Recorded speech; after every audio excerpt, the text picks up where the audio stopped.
The Path of Self-Discovery, Phase 3, Self-Control. In Phase 1, the focus was on self-awareness of your thoughts and discovering who you are underneath all the conditioning by your parents, spouses, job, school, government, etc.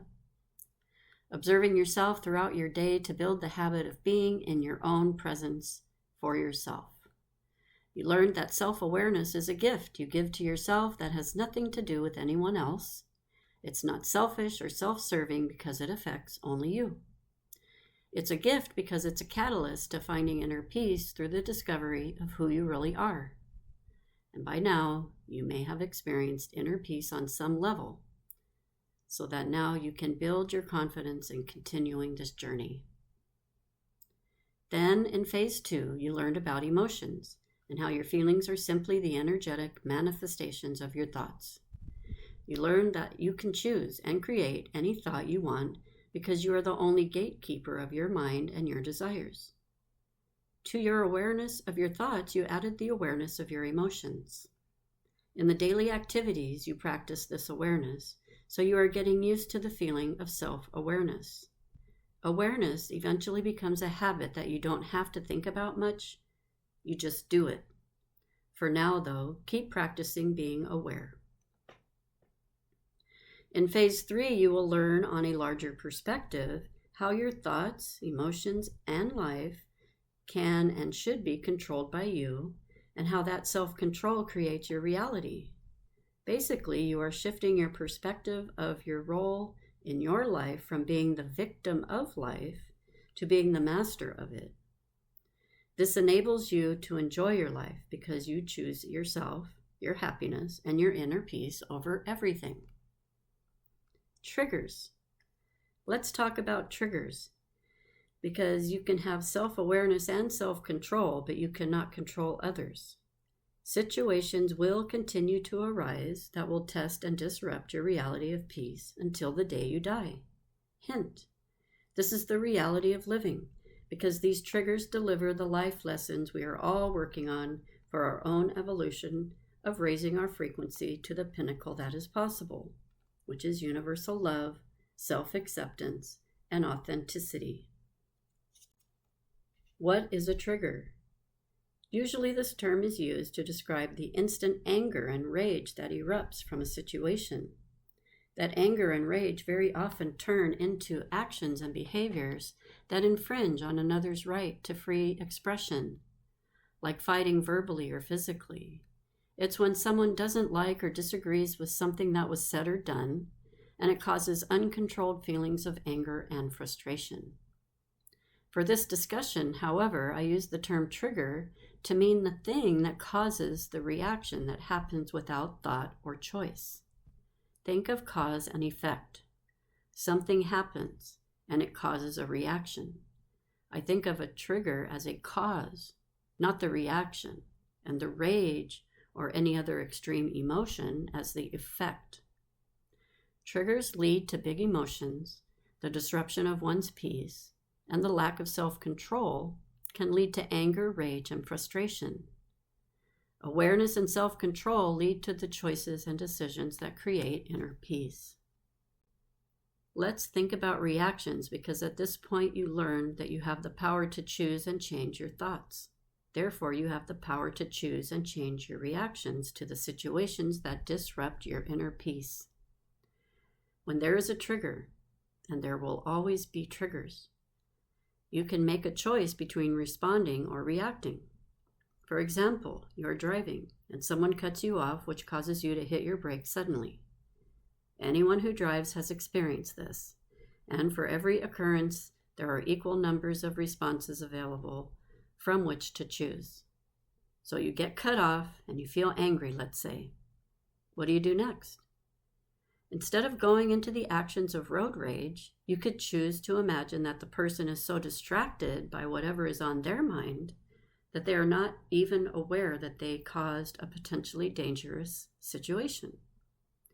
You decide that it is not worth it to be angry because you cannot control how another person is driving.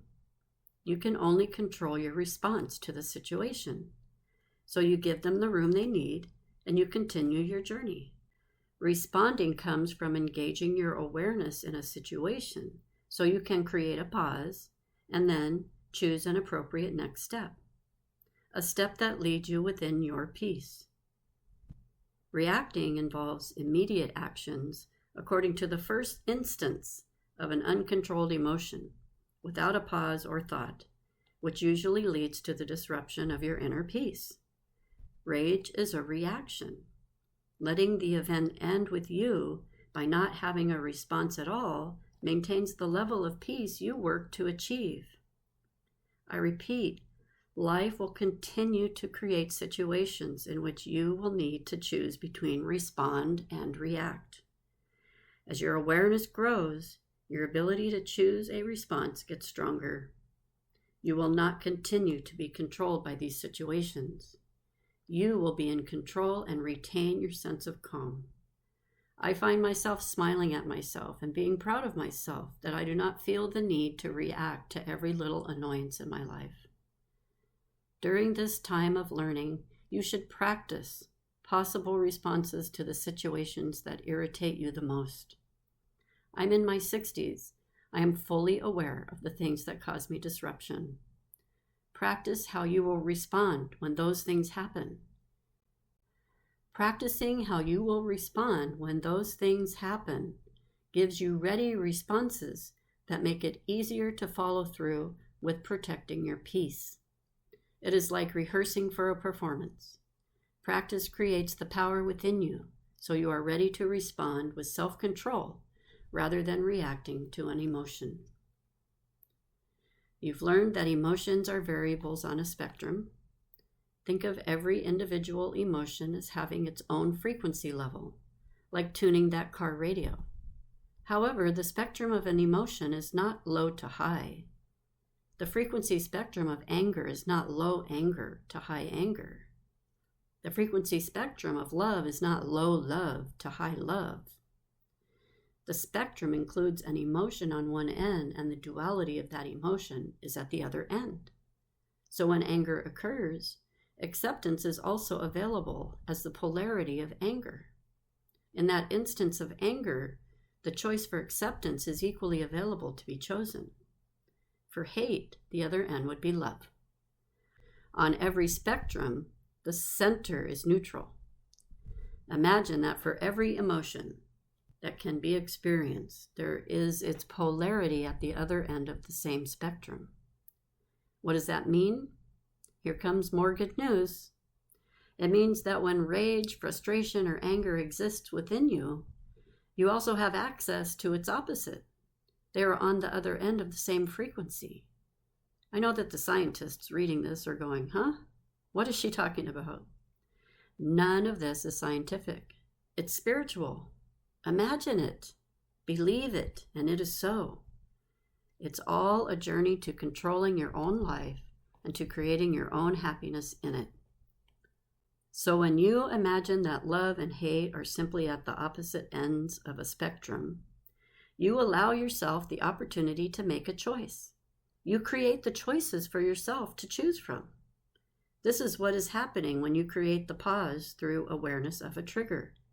Your choices in every situation and with every trigger protect and strengthen your inner peace, allowing you to live in joy and happiness.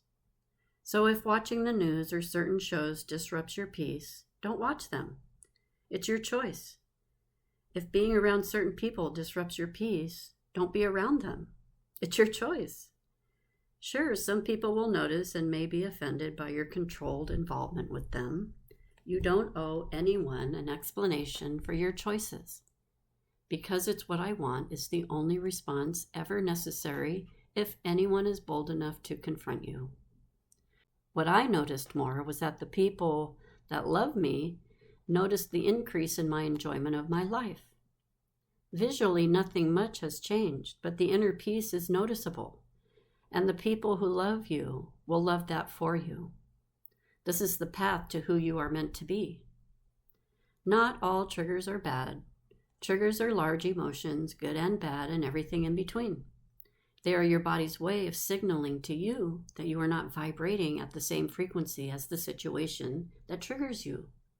and you feel the change through your emotions. I'm sure most of you have cried spontaneously at one time or another. I cry at happy endings, good and bad news, and seeing my children when we visit each other. The tears come in uncontrolled reaction to the large emotion. A trigger can dramatically affect your emotions in any way imaginable. The goal is to become self-aware, mentally, emotionally, and physically, so that when you feel and notice that you are triggered, you pause and proceed in the highest and best interest of all involved.